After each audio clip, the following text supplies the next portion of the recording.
Hello students, how are you? I hope you all are fine.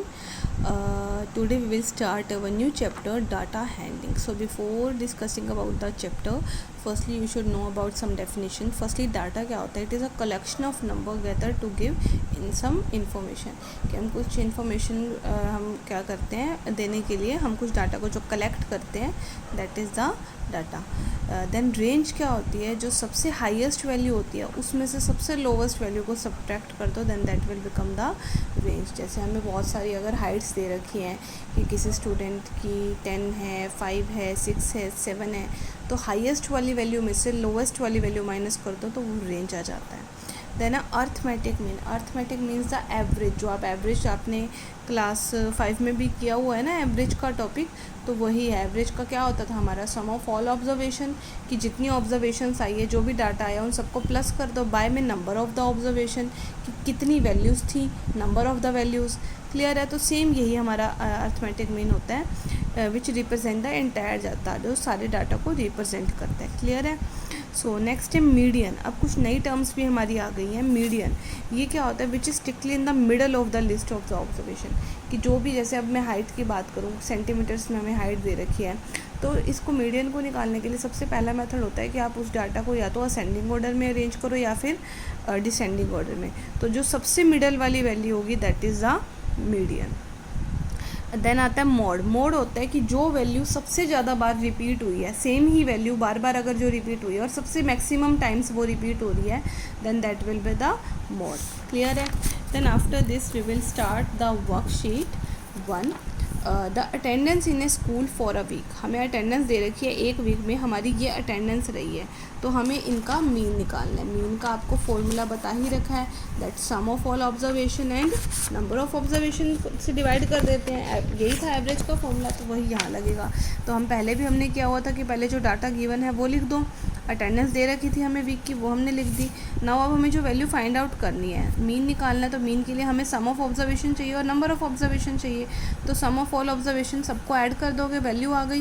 And number of observation count करो, 1 2 3 4 5 6 observation है हमारी, तो 6 observation.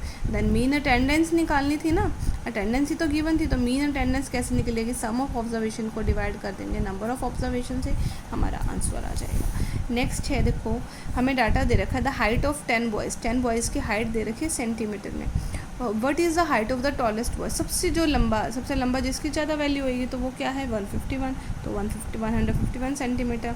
Height of the shortest, सबसे छोटा देखो कौन सा है, सबसे कम किसकी वैल्यू? 128 सेंटीमीटर. रेंज आपको बताया था, रेंज कैसे निकलती है? हाईएस्ट में से स्मॉलेस्ट वैल्यू माइनस कर दो, तो आप कर देंगे इसको. मीन हाइट मतलब एवरेज हाइट निकालनी है हमें, तो देखो हम एवरेज हाइट वही सम ऑफ ऑल ऑब्जर्वेशंस कर देंगे, जो हाइट थी सबको प्लस कर दिया, नंबर ऑफ ऑब्जर्वेशन काउंट करिए 10 है, तो मीन हाइट हमारा निकल जाएगा. नेक्स्ट पूछा है how many boys are there whose height are less than the mean height. जो मीन हाइट आई है, मीन हाइट की हमारी वैल्यू आई है, उससे कम कितने लड़कों की हाइट है?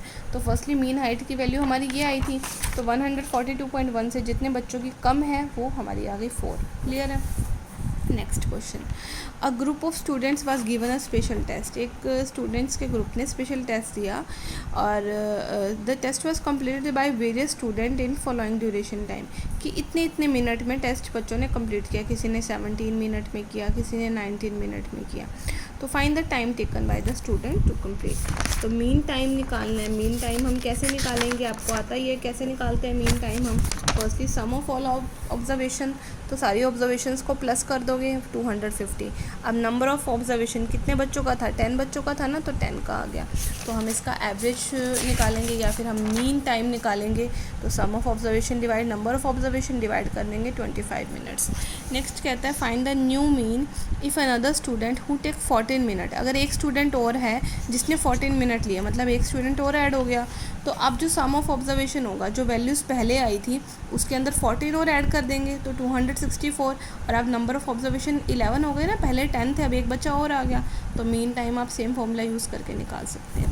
हमारा क्वेश्चन 4 भी है, वो भी बिल्कुल एज इट इज़ है कि enrolment of a school during 7 consecutive year was given. हमें इनरोलमेंट दे रखी है तो पहले फर्स्ट में उसका मीन निकालना है, मीन इनरोलमेंट निकल जाएगा सबका ऐड करके and divide by the number of enrolments. And then new mean कैसे निकलेगा कि हमारा करंट ईयर में एक और आ गया है जो जिसका ये हमें इनरोलमेंट दे रखा है। क्लियर है? तो आप सेम जैसे हमने थर्ड क्वेश्चन में किया था कि नए वाले वैल्यू को भी ऐड कर देंगे तो देन मीन निकाल देंगे। So you have to complete this sum 1 to 4 in your fair notebook. Thank you.